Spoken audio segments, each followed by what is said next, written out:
Welcome, everyone, to the first fully virtual quarterly investors luncheon of 2021. And my personal opinion is most sincerely the last.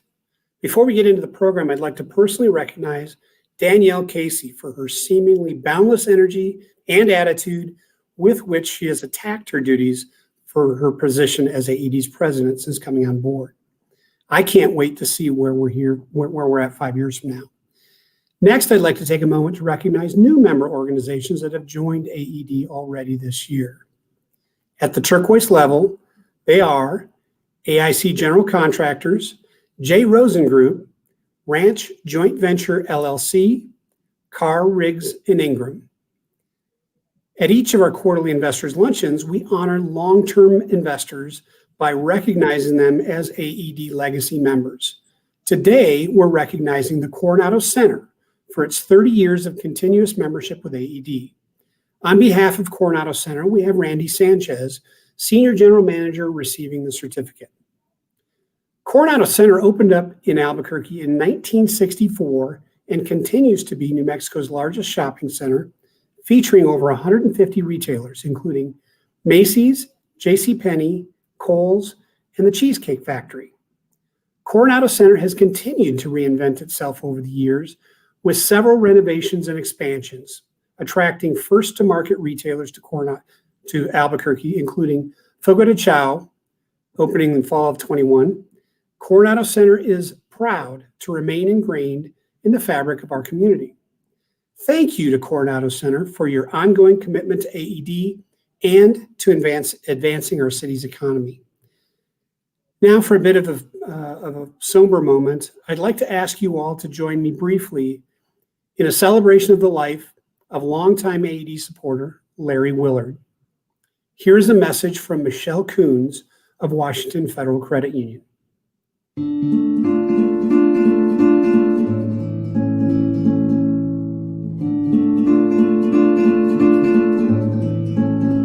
On February 24th, New Mexico lost one of its very best.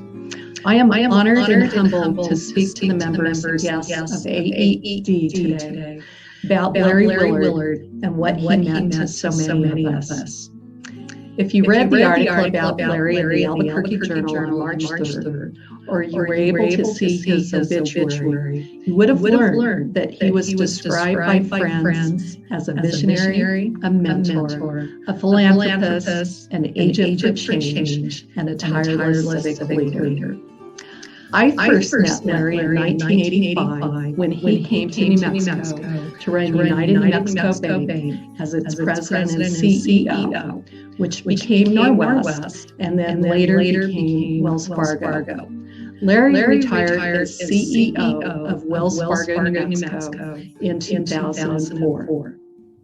Since I was one of the individuals calling many of Larry's friends to let them know of his death, the most frequent comment or email I heard or received was, "He was a great friend and mentor. He was a tireless mentor. I learned so much from him." Many of his mentees included Gary Tonjes, Pamela Chavez, John Anderson, Cheryl Willman, Bill Craig, Roxanna Myers, Bob Jung, Carolyn Monroe, Kim Ronquillo, and myself. But the list goes on and on for those he greatly mentored and influenced.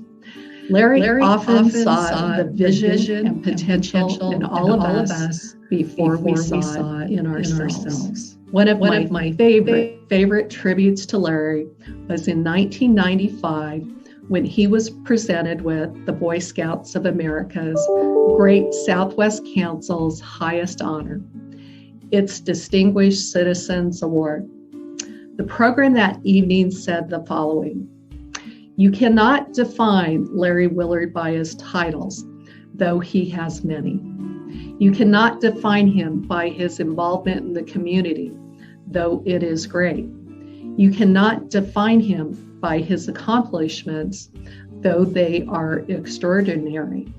More accurate and true to his financial background is to say that Larry Willard is an investor in people.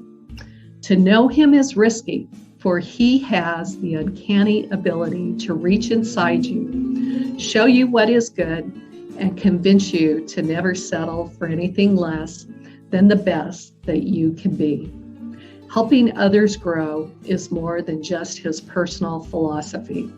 It is his way of life, and we all are much richer today for it. In the years to come, when we are asked about our successes and who might have inspired us, for many, the answer will be Larry Willard. Because of that, and for his unwavering dedication. Anyone wishing to remember Larry by making a charitable contribution may donate to the UNM Willard Reading Room or to the UNM Presidential Scholars Program through the UNM Foundation. Thank you so much.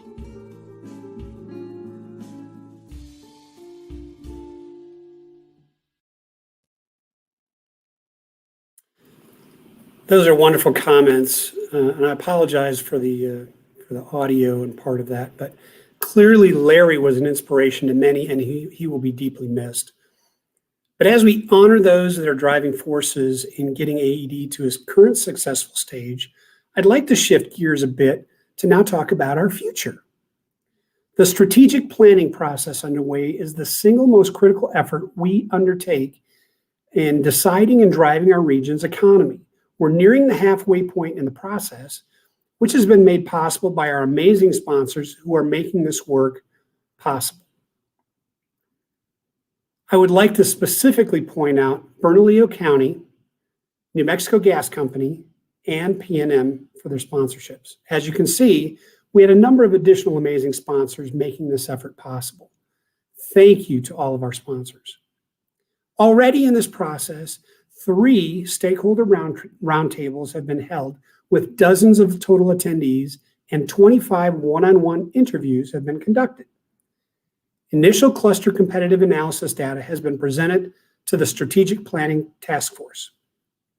Next steps include including taking these interview and data results and beginning to develop strategic recommendations, a roadmap, if you will, for further refinement and ultimately final strategy, benchmarking and metrics, and organizational operations recommendations. What we're hearing so far is likely not a surprise to any of you.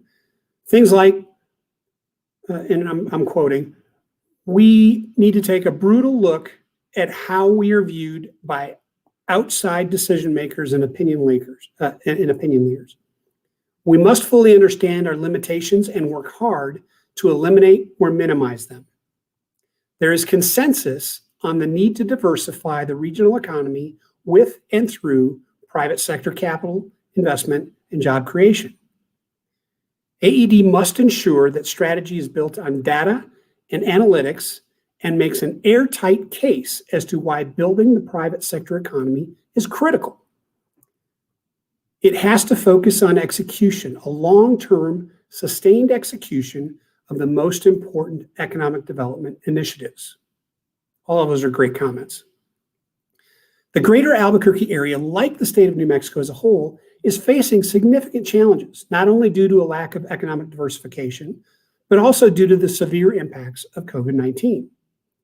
Even in the face of these challenges, we have ample opportunity to turn this trying period into one of growth and success.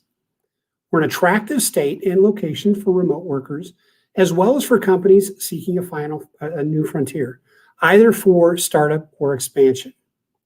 With affordable housing, commercial, industrial, and office space, with our burgeoning aerospace and tech industries, and with open land to build, opportunity awaits.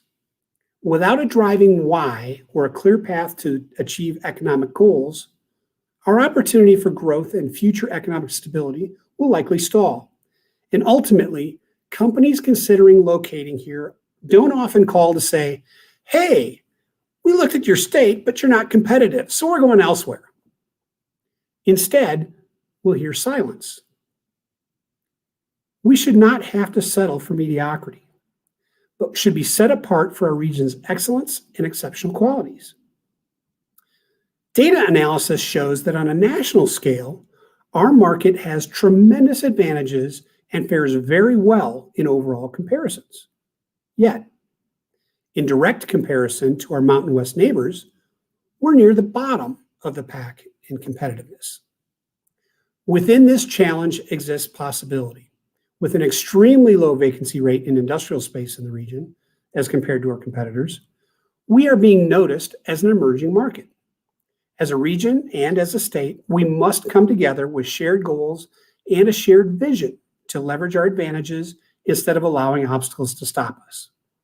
With the support of the Albuquerque region, its business community, and its leaders, AED can help turn the challenges into opportunities by creating consensus around top goals and priorities and ensuring that our strategic plan is structured to deliver the type of results expected of a best-in-class economic development organization. Now's the time for the community to think outside the box and consider what's possible if we all work together in pursuit of a unified vision for success. It's time to think big. I invite you to stay informed on this process by visiting abq.org/2021strategy and helping us promote and share the importance of this process. And also keep an ear out for an announcement on our public rollout event for the final plan in late June. And now, I'm pleased to hand it over to AED President Danielle Casey, who will give you an overview of recent activity at AED, and as I understand it, even a bit of a photo album as how she's spent her first 120 days with us. Danielle? Hi, Joe. Greetings. And for all of you that were actually paying close attention, at one point, Joe almost said final frontier. And so I'm wondering if he's also a fellow Trekkie, in which case live long and prosper might end up in our final strategic plan. It is a thrill to see everybody. An exciting day to be back before you for now my second quarterly investors luncheon, still not my first in-person one. So again, I completely agree with Joe that my goal is to never have to do this again, at least as a 100% virtual program. So please stay tuned. We're getting creative ideas together for June. So again, as Joe mentioned, first and foremost, work related to our strategic plan development has been a top focus for the team and for my personal time specifically. Some of you watching it may be wondering, well, when and how is my input going to be considered? I wasn't one of those one-on-one interviews yet. Well, if you filled out our stakeholder perception survey in February, you already did, and you may not even know it. We asked a number of questions and we received well over 100 responses. So a few highlights on what we learned. I learned that more than 43% of those that responded to our survey have been supporters of AED for more than a decade. That staying power is unbelievably impressive, and I hope to just continue to grow that number as the years go by. Of the newer folks to AED, though, they felt that recruiting new employers to the metro area was the most important of our core services, followed by site selection support and expansion needs. But spoiler alert, all the respondents actually ranked those as our top two.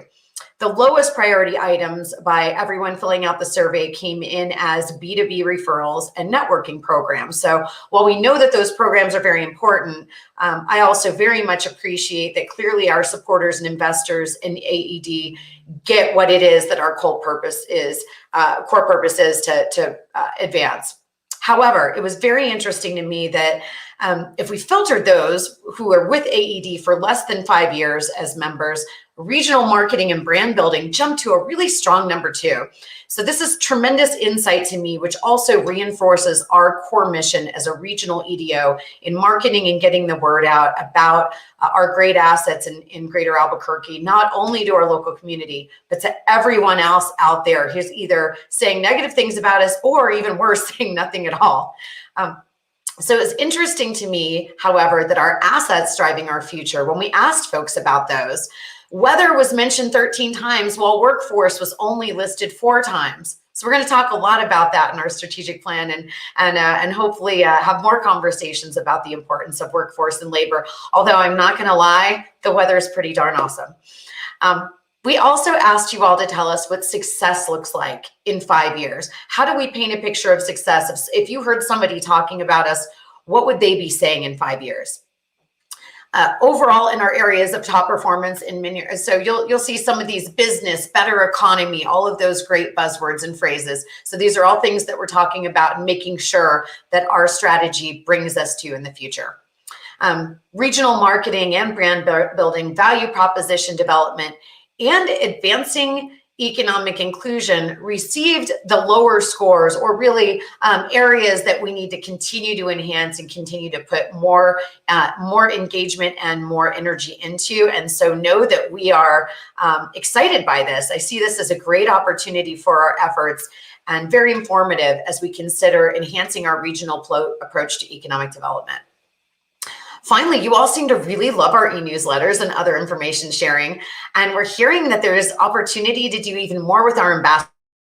And I'm actually thrilled because we are actually doing just that right now. We have a task force discussion coming up in the next week with a steering committee to talk about how we can continue to enhance that program.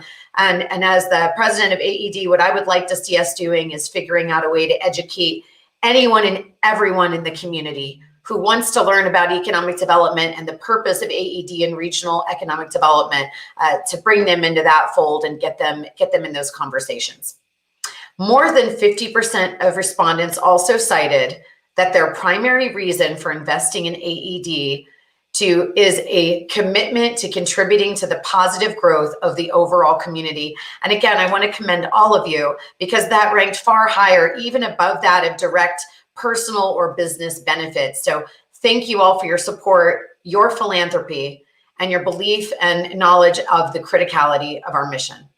So there were finally some great ideas for ways that AED can bring more value. And those included adding in more data in comparison to competitor markets into everything we do, continuing to advance site selection engagement, which is underway, advertising our success and value. Consistent comments came through regarding education of elected leaders and the public in general.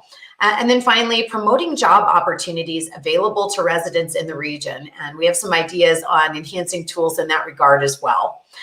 If people don't know about the jobs, it's really hard for them to think about applying or taking advantage of that great new opportunity that we worked so hard to bring.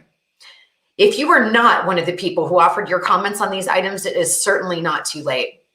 As Joe mentioned, visit abq.org, find abq.org/2021 strategy, and you can still fill out this survey, and we will absolutely keep looking at cumulative results. And stay tuned as well, because we will be sending out a series of much shorter surveys over the next 2 months, asking for feedback on some of the refinements and elements of plan recommendations that are coming forward. If you're not affiliated with a member organization with AED and want to chime in, you can sign up for the strategy newsletter on that page as well. I am highly optimistic about the active projects in our book of business this year, as well as our pipeline of leads and inquiries. So while we are working on strategic planning and we're doing all this excellent, really pivotal core work, we're keeping up the day-to-day business at AED like nobody's business. There are currently 53 active economic development projects in the pipeline, and renewables and professional business services are actually in the lead in terms of industries represented. We've actually opened 37 leads. Leads are something that could turn into a project, and 13 bona fide vetted new projects just since January 1. So if you can tell, our phones have been ringing off the hook. Our little fingers are very, very busy putting together proposals. Our active projects, if all of them came to fruition, they actually represent a potential total of nearly 9,300 new jobs and 1.5 billion in new capital investment. So capturing even a fraction of that by closing a few of these projects out will be a tremendous boon to the economy. 43 of the projects that we have are actually new attraction opportunities, but 7 of them are local expansions that I'll talk about in a second, because local expansions are also very critical and a very important piece of the work that all economic developers do. And 12 of the projects that we're working on were actually direct calls from us from the company, and 8 of them came directly from national site selection consultants, really underscoring the importance of continuing those relationships and advancing education with site selection consultants. Because in-person visits are obviously down due to travel restrictions, we are launching a series of virtual familiarization tours focused on the greater Albuquerque region and pitching specific assets of ours to national consultants in areas of their expertise. So the first we have occurring April 6th has 4 national site selection consultants confirmed to attend, and we will be presenting to them with our partners at least 4 regional future up and coming industrial sites of large scale, because that is what we are hearing is of top interest from national firms. Local project expansions and investments, as I mentioned, cannot be over celebrated. An announcement you likely saw yesterday from the city of Albuquerque is another great example of collaboration. AED had the pleasure of beginning its work with Matt and Jay Rembrey of Los Poblanos in mid-December of last year. We were thrilled to learn that the company would be expanding its manufacturing capabilities and product lines. Los Poblanos' commitment to utilizing products primarily grown by farmers in New Mexico absolutely demonstrates the positive fiscal impact this project will have across multiple operational channels. And hope I'm not sharing anything I shouldn't, but I understand there's also going to be a spawn site. So if you can't find me in the office, you might go check over at Los Poblanos. And just last week, the village of Las Lunas moved forward on an approval of an IRB related to the expansion of Greater Kudu LLC. This is in relation to a significant data center expansion. AED was thrilled to be there to offer support during public comment. And I also want to thank some of our AED board members who also joined the charge and made sure to speak out about the critical economic impact that that project brings.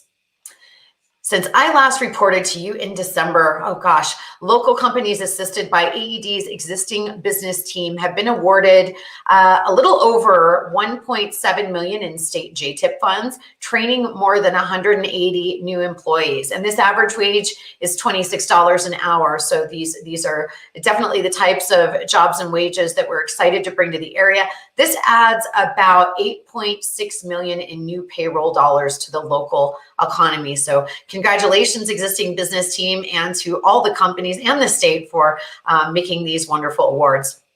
In the first 2.5 months of 2021, local companies requesting our assistance are in expansion mode. They're adding additional employees. They're investing anywhere from $2 to $10 million in facilities and equipment. And a wonderful local example is Apple Canyon Gourmet.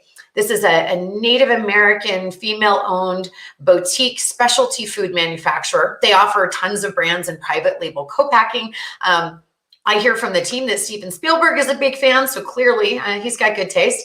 And they are building a new 20,000 square foot facility in Journal Center, and this will allow the consolidation of 5 existing locations and greater efficiencies. So now they are at 10 employees, but they're going to be adding 7 more. AED was proud to assist on a number of conversations, helping them with funding solutions, past assistance and present assistance for JTIP funding, and help in identifying new hires. Aside from all these critical efforts, I recently reported to the executive board on my first 120 days. And I'll tell you, it has been some of the weirdest, but also most exciting first days in any role I've ever served in, as you all can imagine. So just a couple of highlights. Based on the precarious year we experienced in 2020, when I got here at the end of October, I worked very hard to ensure we had an approved 2021 budget before the start of the new calendar year, which also included a reduction in our annual fund draw to make sure that we preserve as much of our rainy day fund as possible so that AED can have a very long future. Despite COVID-19, we ended the 2020 year financially with membership remaining strong. And despite pivoting to a virtual format, we still were able to secure almost 60% of our event sponsorship budget.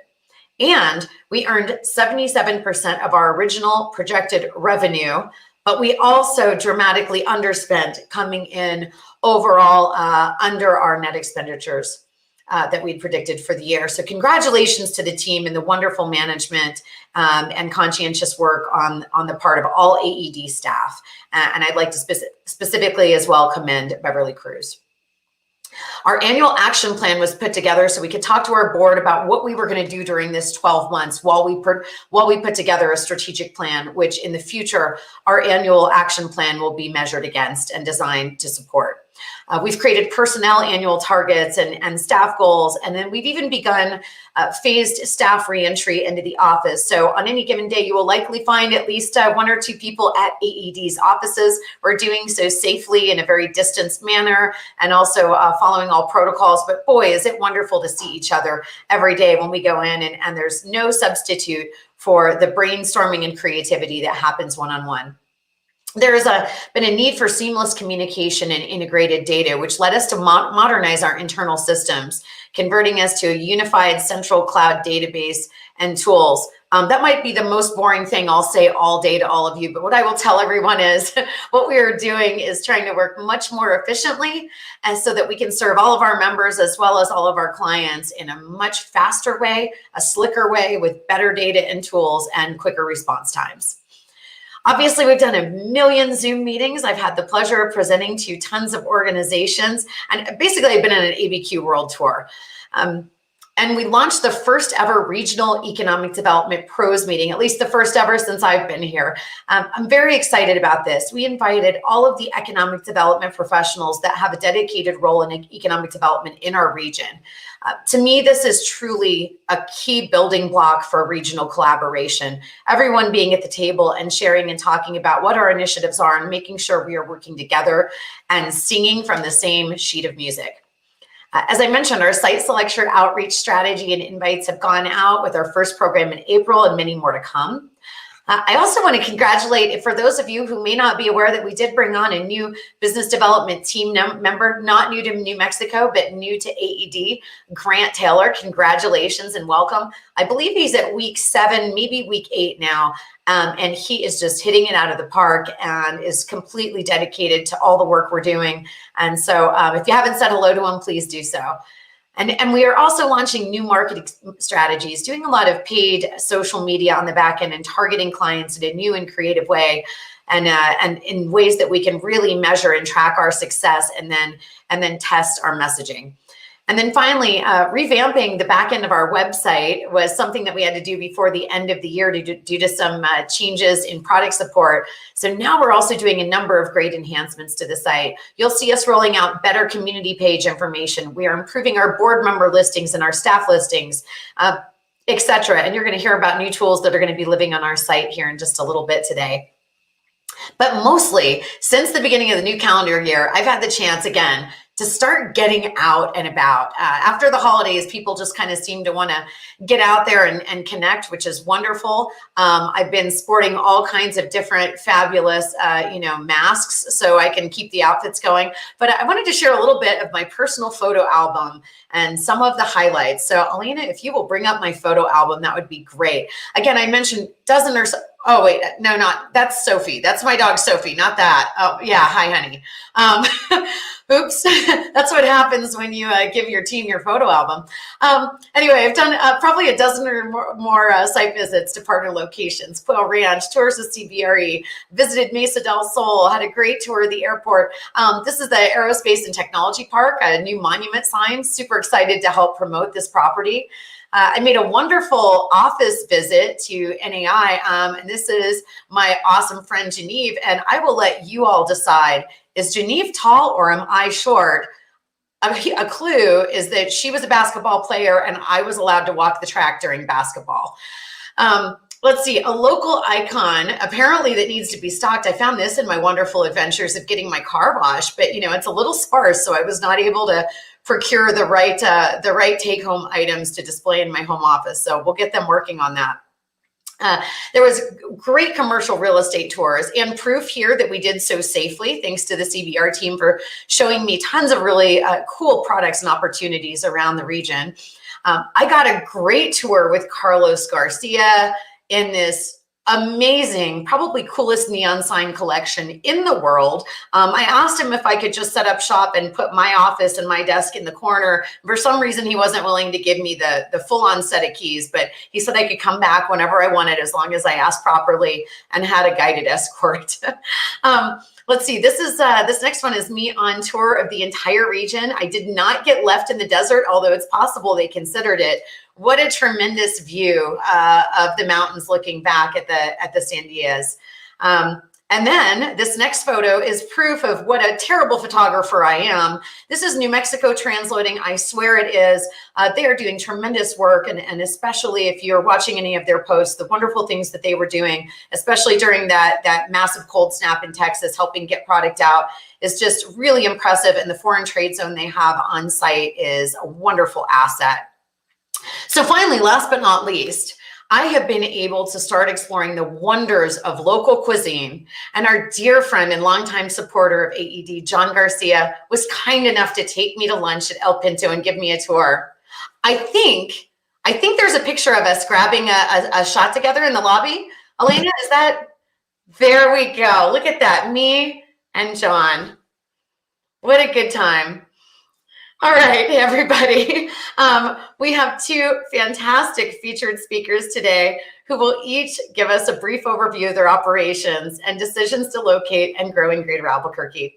And they have agreed to let us do a really short Q&A session so we can keep things energized and kind of a little bit more personal in terms of conversation. So sponsoring our first speaker is Blue Cross Blue Shield of New Mexico. On behalf of Blue Cross Blue Shield of New Mexico, say that 12 times, is Janice Torres. Janice is responsible for the overall strategic direction of the New Mexico plan to support membership growth and retention and to ensure financial stability and long-term success of the state's largest health insurance company. They're serving more than 630,000 New Mexicans carrying a Blue Cross and Blue Shield card. So here are some quick comments from BCBS&M. Good afternoon. I'm Janice Torres, President of Blue Cross and Blue Shield of New Mexico. I want to thank the Albuquerque Economic Development for the great work that they do to support economic development in our community.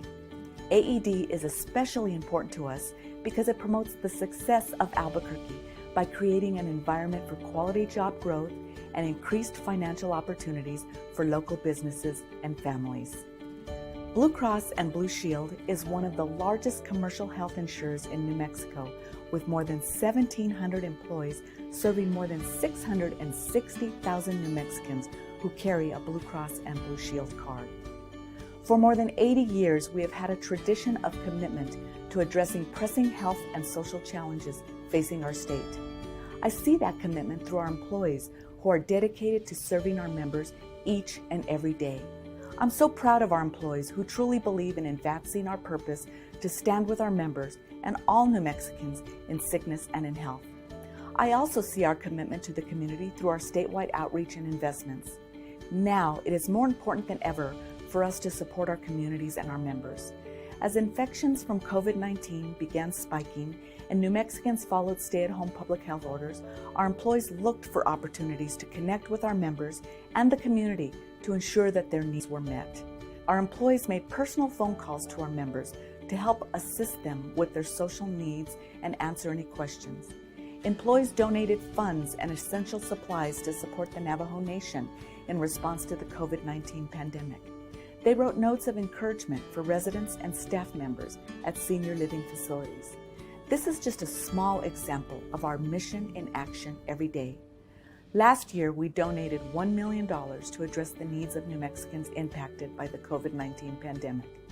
The funds help support the health and wellness of our communities statewide by focusing on areas where communities needed the most help during the pandemic, including aid for food, child and senior care, personal protective equipment, and much more. Part of this funding also provided food for families in need by purchasing meals from local restaurants, an industry that has been hit especially hard by the COVID-19 pandemic. Like AED, we understand the importance of supporting local businesses, investing in our community, advocating for our employees, and serving our members. We are so glad to call Albuquerque home, and we are proud to sponsor today's event and support the Albuquerque business community. Wonderful. Thank you for that. All right. So first up, Richie Wang is a member of the Automated Truck Research and Development Center, where he leads all of the governmental affairs activities and strategy for Daimler Trucks North America. Not a small feat. His primary focus is on safety and crash reduction as it intersects with legislation, regulation, and policy for advanced safety systems and automated driving technology. Richie is based out of Washington, D.C., and serves as the primary interface for the U.S. federal, state, and municipal governments, along with Canada and its provinces. Richie joined Daimler in January of 2017 after serving in the U.S. Department of Transportation for the National Highway Traffic Safety Administration, where his area of expertise was actually in crash avoidance systems and automated vehicle safety. Prior to his time in the government sector, he was an active safety engineer for Honda Research and Development, as well as the consumer electronics industry for the Sony Technology Center in Southern California. As a result of his vast career background and expertise, he also holds various patents that range from wireless communication, speech recognition, and on-to-machine vision technology. He's a graduate from the University of Michigan in neuroscience and industrial and systems engineering. Richie, welcome. Thank you. Thank you, everybody. Hopefully you can hear me. A big thank you to AED for the invitation and for really your patience. I know that I was supposed to speak maybe half a year now at this point. And so now it's 2021 and, with COVID and everything happening, really appreciate the invite and definitely honored to be here. Danielle basically said everything. I was going to introduce myself, but I guess I don't really need to anymore. But again, today I really wanted to talk a little bit about Daimler, a little bit about what we do, and who we are, and how we got to New Mexico as well. And again, a big thank you to AED, because I think without AED, we wouldn't be in this position of success, really in the state of New Mexico and really in Albuquerque, first and foremost. So I think for everybody here, I'm gonna try to move a little bit fast because I have a lot of content, but I'm always really excited to talk about our company. Because I do think that we have a lot of great technology and a lot of great and good things that we're doing as well. I think first and foremost, Daimler is a global organization, so we're quite large. And you'll hear Mercedes-Benz, AMG, you hear that's the passenger car side of things. And there's a truck side of things, which is what I'm a part of, is Freightliner, Detroit, Thomas Built. We make school buses. So when you see your kids being picked up in that we call TBB, yellow school buses, that's also a Daimler product, as well as Western Star. So we have over 300,000 employees worldwide, really large organization. We always joke that at the trucking side, we're a truck company, but we have a luxury car division on the side. A little bit about us historically. We started back in, if you heard of Mercedes-Benz, it was Carl Benz was the inventor of the automobile in Germany in 1885. And the reason why our company is named Daimler, though, is actually it comes from a guy named Gottlieb Daimler, who invented the world's first truck shortly after Carl Benz. And those two men ended up partnering together in 1926, and that formed what is today Daimler AG. Went through many name iterations, but today it is Daimler AG. More specifically, in particular the United States, we are Daimler Trucks North America, so that's the organization I belong to. And we have major locations in Portland, Oregon, which is where our headquarters at, as well as Michigan, with our engine plant. And then we're all on the south and east coast of North Carolina, South Carolina.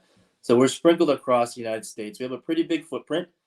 We are the largest truck manufacturer in the world by far, but also the largest truck manufacturer in the United States.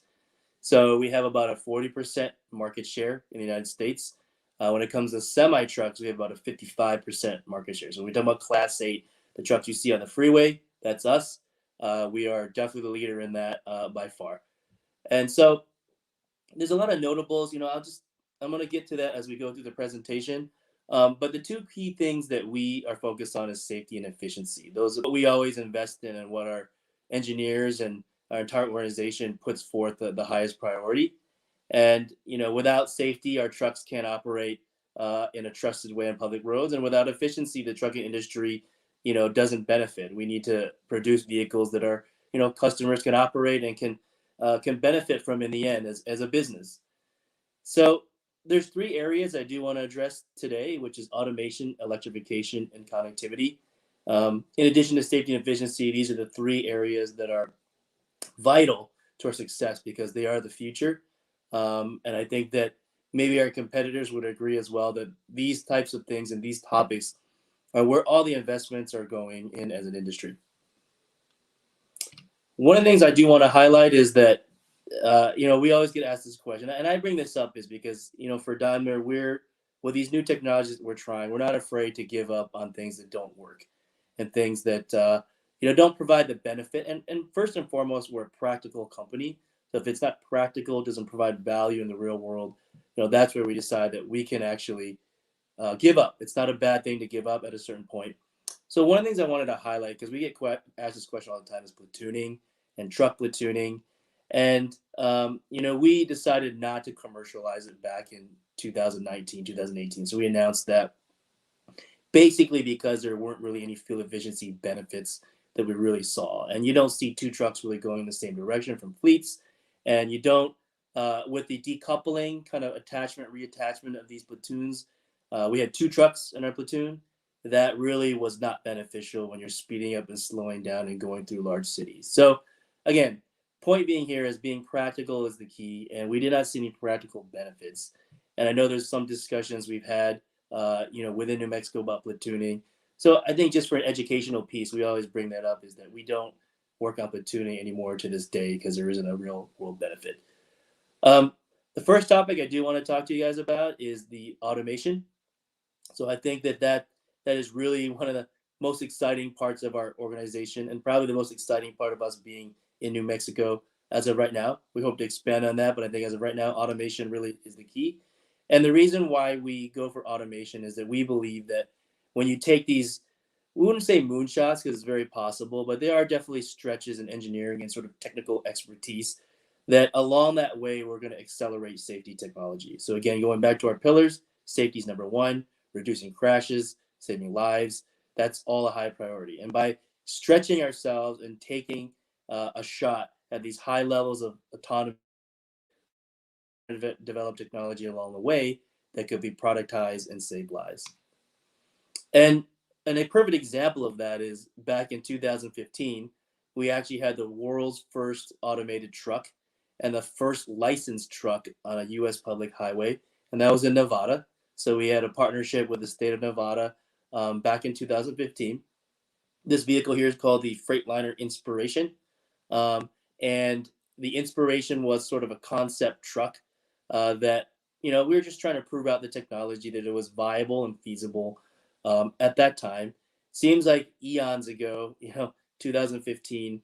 And the technology certainly has evolved since then. And so that was a concept that we actually took to production more recently into 2019. So we were also the world's first and the US's first SAE level 2 automated truck. So level 2 truck, if you're not familiar, is there's a driver. It's really driver assistant technologies, but it helps you keep in the lane. It helps modulate your speed and govern your speed. But, it was a perfect example of us taking a concept, learning about it, and putting into production, 4 years later. And so here's a real brief sort of explanation of the different levels of automation. Level 2, as on this picture, is in 2019. There's a lot of acronyms here. I won't go through that today. If you guys want to invite me back, or we can meet separately to talk about the technicalities, sort of the nuances, be happy to do so. But that's a level 2 system that we have today as a product. You can buy it, or fleets buy it. It's very popular. It's more of a convenience function when it comes to automation right now. As we're developing it, we do believe that there are extreme safety benefits also as well. And these are some of the safety functions that we do have as part of that. And lane departure, sort of lane keeping systems. We have a blind spot detection, traffic sign. There's a whole display in our truck that shows the speed limits, and that's all to inform the driver, assist the driver in making sure that he or she's operating the truck in a safe way and sort of that protective envelope. We also have automatic emergency braking, which brakes the vehicle on its own if there's a vehicle stopped ahead, as well as pedestrians. So we're the world's first with pedestrians. And so these are some of the technologies in an automated world that we've actually put on the road today. Now, with that said, that's our CEO in Germany, Martin Daum. Martin mentioned at CES in 2019, Consumer Electronics Show in Las Vegas, made a big announcement that we're actually going from level 2 now to level 4, which is highly automated vehicles or trucks where there are no drivers that are potentially needed. So that's the endeavor that we set ourselves in a journey on from 2019. And I won't go through this whole thing, but it is very difficult to build an automated truck with the intelligence, with the sensors that we use, the connectivity, perception, as we call it, like what the vehicle sees, and then sort of the autonomous driving stack. That's the computer system in the truck. So it's really complicated, and we know that. So the key message that we want to make here too is that it is far away. I think realistically, for a mass-produced automated truck that's driving around, hundreds and thousands, millions of miles per year, that is a far ways away. And so safety is sort of the way that what's going to govern our timeline. So when we determine things are safe is when the progress sort of advances. So we don't give timelines as to when these trucks are going to be available, but that we're working on them and that there's a realistic chance, that they will happen. But on top of that, societal acceptance is going to be another key area that we need to address. You can always have technology, but does the public accept that? And, I would say the public acceptance is even harder than the technical side of things as we speak today. And part of that public acceptance is our ability to test. And at Daimler, we test everything. And we test it up, we beat it up, we drive it on the test track here. So this is called our Daimler High Desert Proving Grounds in Madras, Oregon. If you ever come to Oregon, Portland, this is about 2.5 hours east of Portland, over Mount Hood. So it's actually quite a beautiful drive. But this is our test facility there. We've since expanded it. This is an older picture. We actually have a high-speed loop now, so we can test these trucks in an automated way, an automated mode, or robotic mode as we call it, at higher speeds. But there's also a lot of durability testing and a lot of tests that our trucks go through in order for them to make it to production. It's quite extensive, and it's something that we take our pride and joy in, and really part of our DNA above all else. So this autonomous journey, one of the things that we did also is that we acquired Torque Robotics that's based in Virginia, which is where I'm near Washington, D.C., on March 29th, 2019. So kind of follow up our message at CES, we also came through with a majority stake of Torque Robotics. So Torque Robotics is a subsidiary now of Daimler Trucks and Daimler as a whole. And you'll see on the left side of the screen that that's the old that we're testing with today in New Mexico since the beginning of January. So it looks like that. I don't believe we actually have the trailers in that form. It's just the tractor right now with a white trailer. But if you look to the right, that's our second generation truck, which looks, I think, really cool. It's very different than the one that's on the New Mexico roads today. The sensors are more integrated. The paint job is much more sleek. And it's much more visible, I think, and noticeable. So we will start bringing these trucks to New Mexico and be operating out of our Albuquerque site probably the next 2 to 3 months. So they're being built right now. We're testing them. We'll have to commission them and then release them. So, part of our success and much of our success actually depends on our interaction with the state of New Mexico. And of course, with Albuquerque is where our home base is at. So again, I think many thanks to all the involved parties to make this happen. And it's not an ongoing thing. I think the one thing we want to emphasize is it didn't stop when we came into the state. It actually has to keep going. And I think that's important for us to keep our engagement with AED and to continue with that as we grow, and sort of so you understand where we're going to and sort of maybe how we could work more closely together. One other thing that I do want to emphasize too is in our autonomous journey, we not only acquired Torque, but we also have a strategic partnership exclusively with Waymo. So we actually have 2 autonomous, I wouldn't say projects, but 2 autonomous sort of vehicle types in our portfolio now. And that's sort of an indication of how much we believe in level 4 automated trucks. So we have Waymo, who you guys all know about, and then we also have Torque, who is a Daimler company now today. And that was back in October 2020. As I move quickly through this presentation as well, another topic that is really critical to us is electrification. And electrification is also part of really becoming part of our DNA. And this just is a global map of our passenger cars and truck development across the world. And one thing for everybody to know is, we're developing electric trucks. So when you're talking about a Class 8 semi truck and battery power, this is what it looks like. It takes 32 smart vehicles. So if you've seen these little smart cars, it's also a Daimler company. 32 of these little cars, if they were all battery powered, is what it takes to power a full Class 8 semi truck. So there's a lot of energy that's required.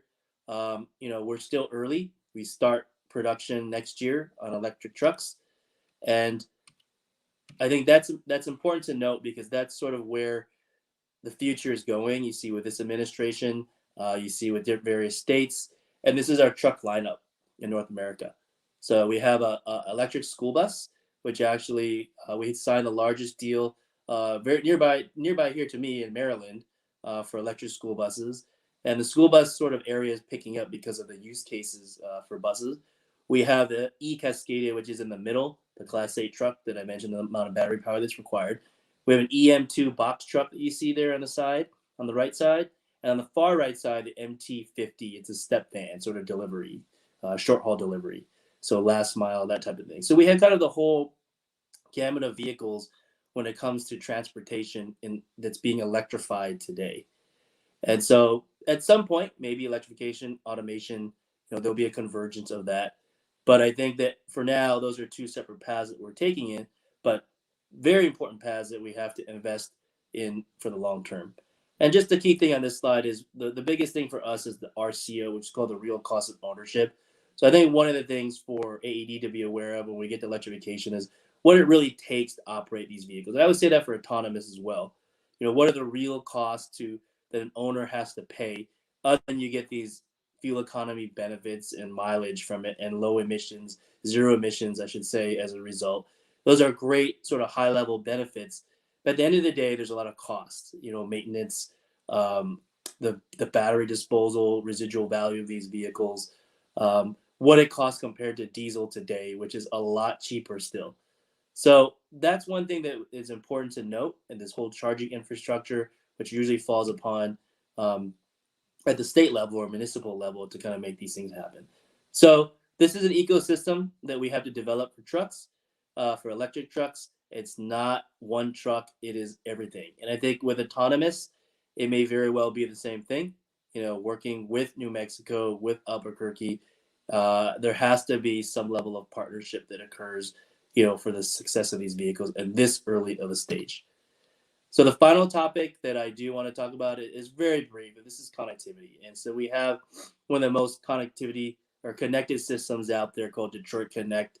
And that's another area of investment for us is having virtual technicians, assessments for fleets, real-time views of their vehicles, knowing where they're exactly at location-wise, and really safety and monitoring safety events. And again, logistics and efficiency at the end of the day.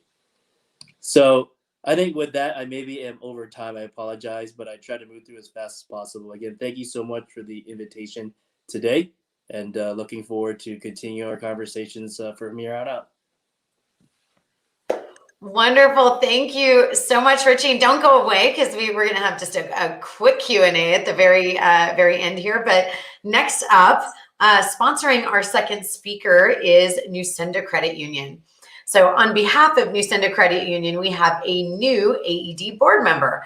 Michelle Deerholt is the Executive Vice President of Operations. Members continuously vote Nusenda as a top credit union or bank, given their community focus, innovative delivery solutions, and consultative service experience.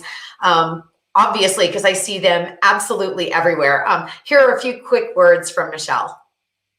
Thank you for the warm welcome. Good afternoon.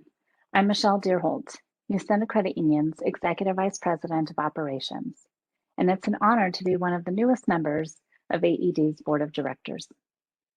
Founded more than 80 years ago, right here in Albuquerque, Nusenda knows the important role entrepreneurs and businesses play, and we're grateful for AED's work to help grow the economy and benefit New Mexico. Our keynote speakers here today, Mr. Huang and Mr. Bird, and the companies they represent, know that Albuquerque provides a positive business climate, a diverse workforce, and an unmatched quality of life. And like all of you, we want New Mexicans to succeed and are proud to see the recent news from the Milken Institute in its Best Performing Cities 2021 report. Albuquerque leapt 72 spots over 2020, moving into the top 100 of Tier 3 cities in the nation on economic vitality criteria such as jobs, wages, high-tech growth, infrastructure, and affordability. That's based on all of our efforts. Nusenda is proud to support the personal and professional well-being of our more than 225,000 members through comprehensive modern banking services and financial tools. Because we are a local financial cooperative with lending decisions made right here in New Mexico, during these challenging times, we were able to provide loan and payment relief to our members. Our phenomenal business services team worked day and night to support our business members with nearly $51 million in SBA Paycheck Protection Program loans. This helped many New Mexican businesses remain viable and kept almost 7,000 employees on the payroll. We also contributed more than $1.2 million through our philanthropic partnerships, including significant resources to APS, CNM, and UNM, as well as to others through our Community Rewards grants and COVID-19 response funds, supporting those struggling during this pandemic. One of the 7 cooperative principles of credit unions is concern for a community, and our employees really do care. Through our Season of Giving campaign, Nusenda's employees donated more than $47,000 to 14 communities statewide. And at Nusenda, we contribute to our local workforce by employing over 600 employees. We know that when they feel supported, they can take great care of our members and communities. We worked hard and still are to minimize COVID challenges for our team. Nusenda has recently been recognized as a Credit Union Journal Best Credit Union to Work For, and a Platinum Tier Family-Friendly Workplace. For those of you who are not yet members individually or as a business, we'd love to talk with you. You can get more information by connecting with me or visiting nusenda.org. Thank you for letting me share some of the Nusenda story today, and for having us at the table as part of AED's important mission to grow our economy.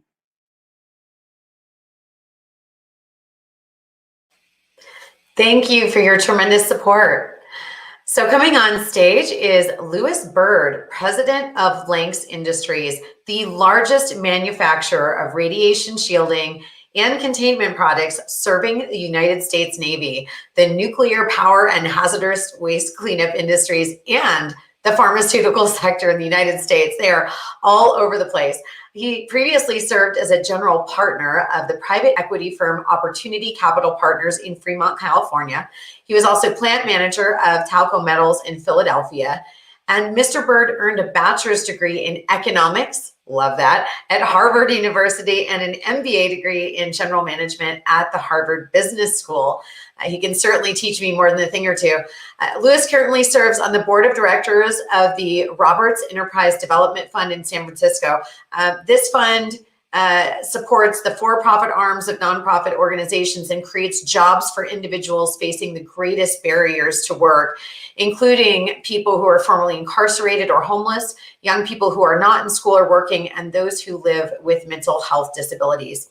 Previously, he served as a trustee of both the Harvard University and Harvard Business School Alumni Association boards, SF Jazz, the Oakland Zoological Society, the Tri-City Homeless Coalition, and several private companies. And now he is here with us in Albuquerque as one of our newest companies. Welcome, Louis. Good afternoon, everyone. And Danielle, great to see you. And Danielle, first of all, I want to say I didn't know that you had jokes. That's really good. And I really want to thank you and your entire team, particularly Deborah Inman, for your work in advising us on our relocation. So as Danielle said, I'm president of Lanx Industries. Lanx is the largest manufacturer of radiation shielding and containment products in the United States. Some of the customers, so we have a 47-year history. Some of our customers in New Mexico are the Waste Isolation Pilot Plant, Los Alamos, and Sandia National Labs. And about a year and a half ago, we began to consider the best location for our operations. Again, we've been 47 years right outside of Seattle, and considered various places, and decided to look at Albuquerque. And I really want to thank the Economic Development Department there. They were very, very helpful in explaining the advantages of the state.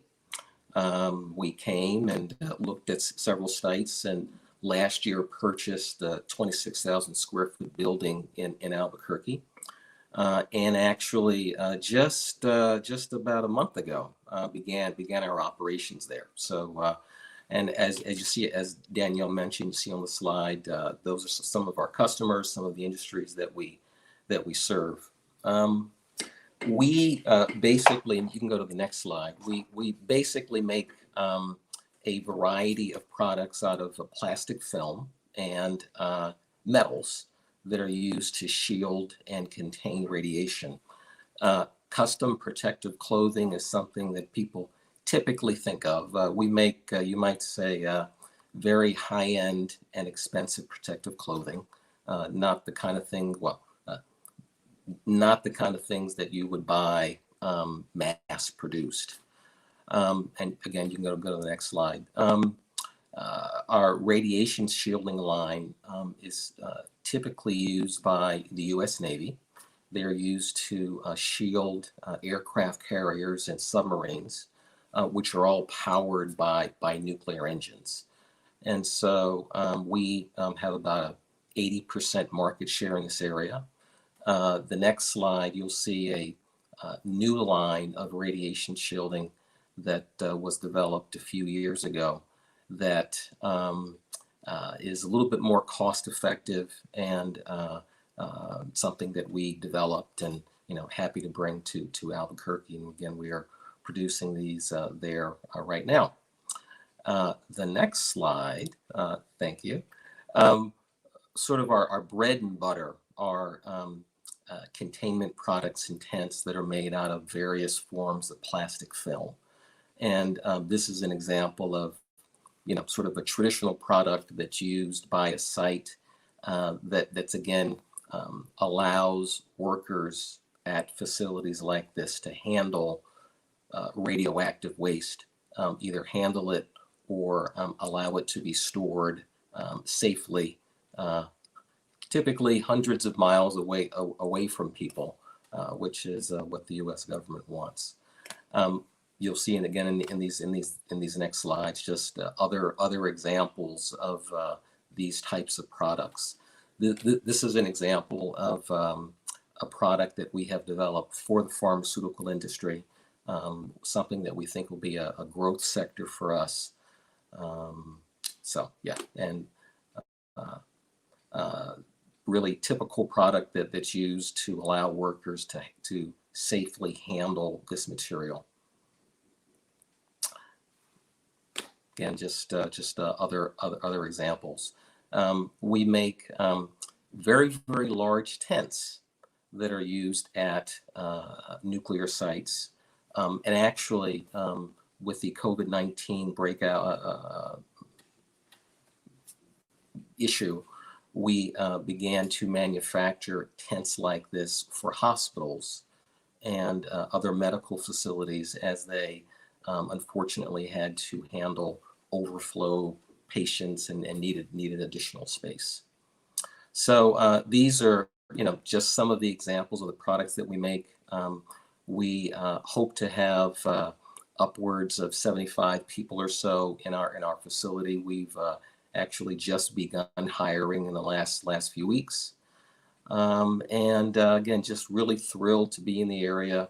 And just want to thank everyone for your help and assistance, and looking forward to becoming a part of the community there. Thank you. Thank you so much, Louis. Yes, definitely a huge welcome. We are thrilled to have you. And actually, because we have two speakers today, just wanted to very quickly bring you both back up and do a very, very short Q&A. And I thought, who better to do the honors than Debbie Harms, who is the CEO of, well, as I understand it, Debbie, it's the same company, but under a beautiful new name as of today. That is absolutely correct. Thank you. We have taken our companies, NAI, Myasis & Ward, and Sunvista Enterprises, and we've combined them into one company to better reflect our partnership in New Mexico, as well as to serve our clients. So thank you. Thanks for recognizing that. So the first thing I'd like to do is I would like to welcome both Richie and Louis to New Mexico. It's a belated welcome. Can't wait to actually be able to meet with you in person and learn more about your businesses. They're both fascinating businesses. So we have two questions, but in the interest of time, I'm going to ask both questions and you can answer either one of them, whichever one you prefer. So the questions are, since you've both owned and operated businesses elsewhere, what was the top driving force that brought you to New Mexico? What made you bring your business here? So answer that question. Or what is an opportunity for our area what could we do better to bring in better service for future businesses? So Richie, why don't you go first? Okay, sure. Thank you again. It's very interesting. Like when we operate across the country, I think when we looked at New Mexico, we looked at it in somewhat of a clean slate. Like it was sort of a state that our competitors have not been in, and in some way, to be honest, passed through. And I think we looked at it differently, which is that it is a state that we could partner with, and as well as Albuquerque, I should say, and to grow and to really be a part of that community. And so for us, it was really looking at sort of all the various, your neighboring states as well. They have different policies and regulations. New Mexico actually had a very favorable sort of regulatory environment as well. So I think that's what kind of pushed us also in that direction. And we'd like to continue, working with AED and sort of expanding on that further. So I'll let Louis, I'll take his time now. Okay, Louis. Yeah, and I'll just chime in and say, Debbie, I wish I could just say one thing, but it's really just the combination of what the state offers. And cost is a driver for business. We're coming from Seattle, Washington, which is a relatively high cost place to do business. Cost, availability of space, and cost translates into facilities cost, possibly labor cost, power cost, just lots of things. And then I'll just add availability of a workforce. So we're excited by the possibility of bringing in a number of people, and it seems like there's an availability of workforce there. So yeah. Good, happy to hear it. Danielle? Thank you all so much. And you heard it, both of these wonderful gentlemen and new businesses are excited to plug into the community and stay in tune with AED. So it's the start of a beautiful friendship. Thank you all for being here. And now, for the moment that some of you maybe had no idea you were waiting for, we are thrilled today to be unveiling a brand new tool that will be hosted on the AED website. And this is a free resource for businesses and business support professionals across the entire 4-county region. This tool has been made possible by the Albuquerque Forward Fund, which again has in turn been supported by many generous donors who are watching today. So thank you. Keep up that support because it results in wonderful things like this. So to give you a few more details on this tremendous tool is the board chair for the Albuquerque Forward Fund, Leanne Kravitz. Thank you, Danielle. The Albuquerque Forward Fund is the 501c3 nonprofit which educates employers and connects them to the resources they need in order to innovate, expand, and thrive. It empowers the region by conducting and publishing research on the area's workforce, industry trends, and economic outlook. And most importantly, it works to expand the mission of AED. Now, normally I'm here to ask you to consider donating to the Forward Fund, but as Danielle mentioned today, I'm actually here to tell you about what your donations are doing. This new tool called Size Up is exactly the type of resource and service that the Forward Fund was designed to deliver to the business community, resources that actually empower them. And there is no time more critical to do this than as we begin to look toward what the next new normal will be after one full year of a global pandemic. Size Up is located on the AED website for anyone to access for free. Some of the amazing data analysis features it offers include comparative analysis for companies so they can see how they rank in relation to others in their industry, such as are they performing on average or above or below their competitors. It offers data that helps them identify targeted customers as well as local suppliers and competitors. Size Up also includes information offering key insights as to the best places to advertise. I think you're going to be really impressed when you see this video that we're going to check out now. Small businesses like yours face big challenges. You may be an expert at designing clothes, filling cavities, or making furniture. But when it comes time to run, grow, and analyze your business, you probably don't have the time or the expertise. One of the growing problems is that in today's information economy, if you don't have the right information, your business has a greater risk of failing. Large corporations can hire expensive consultants or employ internal experts to research information and analyze a path to success. You probably cannot. This puts you at a severe competitive disadvantage. Without access to valuable information and insights, you will end up on the wrong side of the digital divide. Your utility company is providing Size Up to change this. Size Up is big data for small business. Size Up levels the playing field by providing you with similar market intelligence that was previously only available to huge corporations. Size Up provides you with business intelligence and market research, enabling you to make smarter decisions with relevant data. There is no other business exactly like yours, but too often, the information and solutions provided to you assume that you are just like every other small business. Size Up uses millions of data points to provide you with individualized business intelligence and market research, customized to you, your unique business, in your specific industry, in your precise location. Size Up helps you learn things you didn't even know about your own company and discover new opportunities. It empowers you to compare your business performance to your industry competitors across multiple performance indicators. You can answer questions like, do I make more or less money than my competitors? Where are businesses like mine doing better or worse than me? Am I paying my employees more or less than my competitors?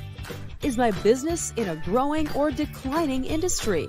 And many other metrics about your business.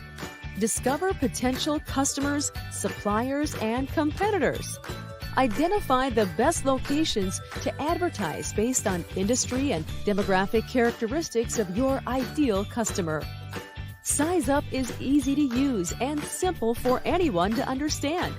Information is clearly presented as charts, maps, and lists. Size Up, sponsored by your utility company, will help your business succeed.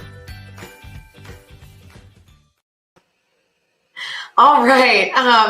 Thank you. Hopefully that little promo video helped you understand a little bit about the tool. I really hope everyone is excited as we are about this new resource. So please, I think that we put it in the chat, but check it out at abq.org/sizeup. Really simple. And if you're not sure where to begin, do not worry. You will not be without support. We will be posting brief training videos, live training videos to the site. And we will actually, for the do-it-yourselfers, we'll be hosting a series of repeating training sessions over the next couple of weeks and months to come. This is going to help businesses interested in learning to navigate the resource. And it's also going to do some train the trainer type of assistance. So we want to empower all of our partners working to support business across the region so that they can utilize this tool as well. So please check out abq.org/events for all of our date and time listings, or you can visit the Size Up page and get a link to the upcoming training events as well. Again, these will be free for all to access and attend. So finally, again, as Leanne mentioned, if you are inspired by this and want to help support the Forward Fund and gain exposure to those using the online tool, you can also contact Beth Waldrop on our team. And now, Joe. Thank you, Danielle. We've reached the end of yet another exciting QIL program. And Danielle, you know what that means. Let's bring on the prize wheel. Prizes, yeah. Okay, great. So I think we have 2 mattresses, winner's choice, and disclaimer, Joe, as we find out who the winner of this amazing Tempur-Pedic mattresses are, courtesy of Cesar Rodriguez, disclaimer that delivery of the mattress to its final resting place, pun intended, it needs to be taken within the Albuquerque area, or the winner would need to arrange for additional travel. We discovered that later, so wanted to clarify that. And the first winner is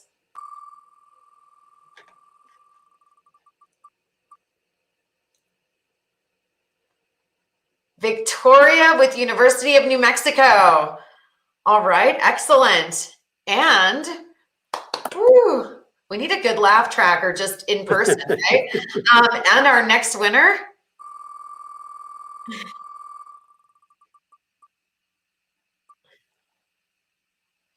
Brad Thompson with New Bay Group. All right, also a new member, so that worked out well. Awesome. Definitely not loaded or planned.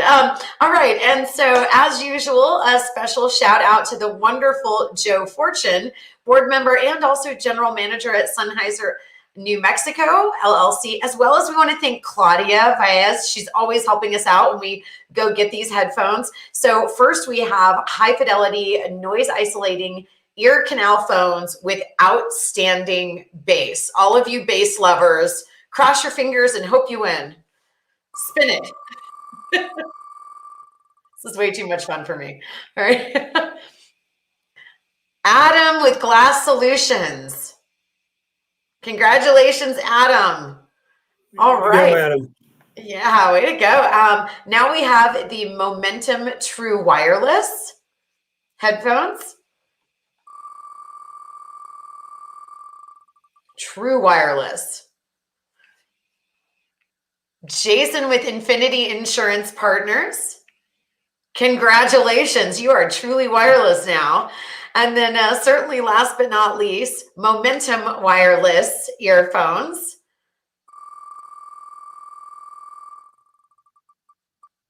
These are the choice ones, by the way. Trish Farr with Duke City. Well, people are definitely going to be thinking we stacked the deck today. Congratulations, Trish. I'm really excited for that last one. Yeah, absolutely. Well, with that, Joe, we're a wrap. Awesome. Thank you so much, Danielle. Appreciate everything you're doing for AED.